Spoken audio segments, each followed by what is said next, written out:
Ladies and gents, welcome back to another video. Today I want to talk about Operation Flashpoint Dragon Rising. Now this video has been a long time coming. This is actually something I wanted to record and talk about almost a year ago, back in March when I wrote my review on Steam, and this footage was actually recorded. So this footage you're seeing now has been sitting on my hard drive for roughly a year, like 10.5 months ago. And obviously, because of the duration of time it took for me to actually get around to talking about it, I pretty much scrapped it. I decided that I wasn't going to make this video ultimately because I didn't have the time for it, and I felt that the original drive just wasn't there anymore. However, I still somehow, for some reason, decided I was going to keep all the footage and didn't bother deleting any of it like I would usually do under the same circumstances, so it kind of all plays out conveniently.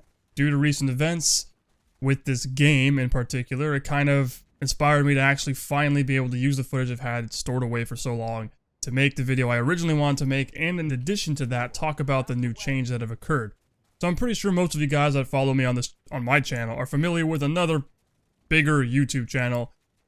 The guy goes by BlueDrake42. He's commented on a couple of my videos. I'm pretty sure most of you guys know who he is, because his channel is pretty much exactly the same as mine, and most of you guys who are interested in tactical shooters, milsims, all that kind of stuff, obviously, are most likely very familiar with who he is.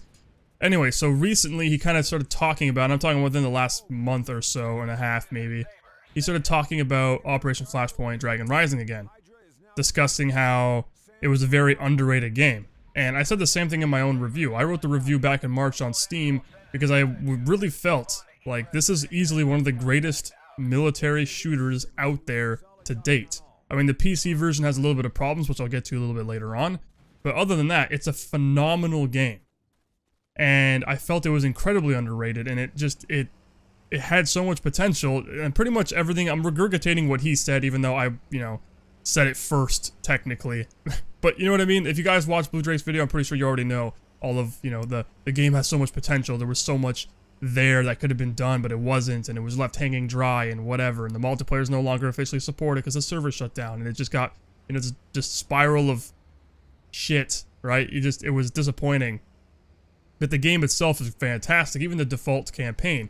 And there's actually a ton of mods you can get that have additional full-fledged campaigns that you can play in this game as well, which is just freaking amazing. But anyway, the major aspects of this game that I think trump what I guess you would say is its direct competitor, which would be Arma, is by far performance. Absolutely performance. Because the Ego engine runs smooth as butter. It's amazing. And probably the AI. Like, I never feel like I constantly have to babysit my teammates. My AI are more than capable, and as a result, I feel like I'm actually maneuvering around the battlefield with an effective fighting force. And Arma does not give me that sensation at the same level at all. Like, there are many times where your AI will get stuck on objects in the world, and they kind of linger behind, like they'll always fall behind, which is incredibly annoying, and they never stick with you. Whereas in this game, they are always with you. Every step you take, a split second later, they're right on your tail following you in a perfect formation, however you decide, which is amazing. And you can do a lot of different formations, different spreads, and it really allows you to have this total sense of control over your unit, over your team, over your squad, platoon, whatever, and actually be able to command people around the map, especially when you go into massive, like, confrontations with plenty of troops on the battlefield. You can control them all very easily and very accurately, which Arma just fails to do in some respects, which is unfortunate. And especially, again, performance, alright? Running this game at 60 frames per second all the time, or when I uncap the frame rate, it runs at like 500. It's insane, alright? It's absolutely crazy how smooth this game runs. And it looks friggin' beautiful as well. But I think the other thing that I realized lately about 11 months ago, when I was playing it through again, it's very much like Squad. If you were to play Squad and then play this side by side, you would see the similarities in an uncanny way.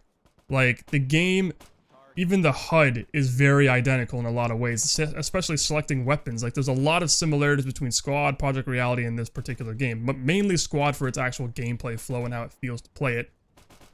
Operation Flashpoint Dragon Rising is obviously faster paced, but nonetheless, still feels very much reminiscent. It's a fantastic game. Like, it really is, guys. If you ever played it on the consoles or on PC, it's a fantastic game, and I would definitely recommend playing it.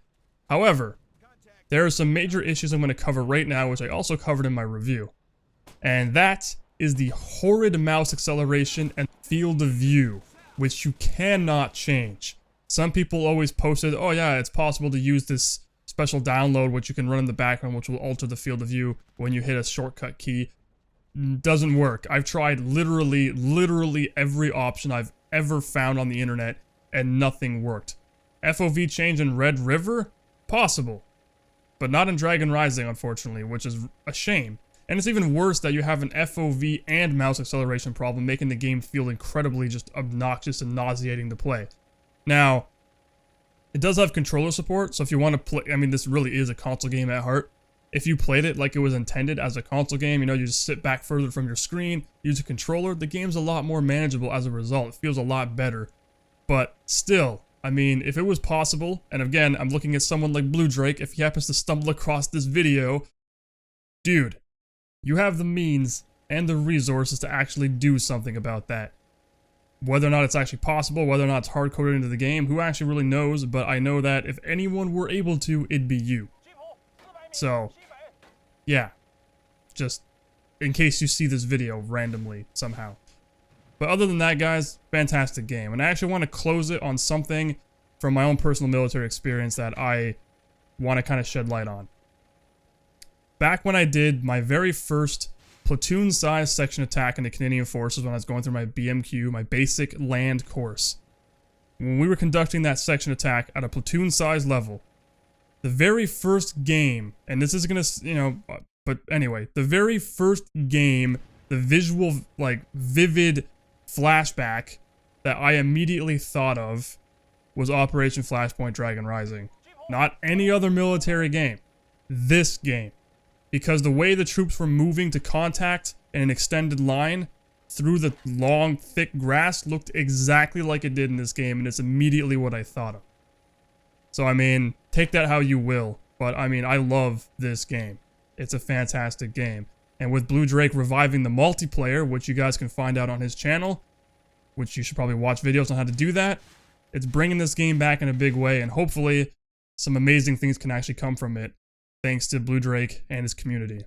My name is PepperBelly. Thank you guys for joining me today on this video. I will see you guys on the next one.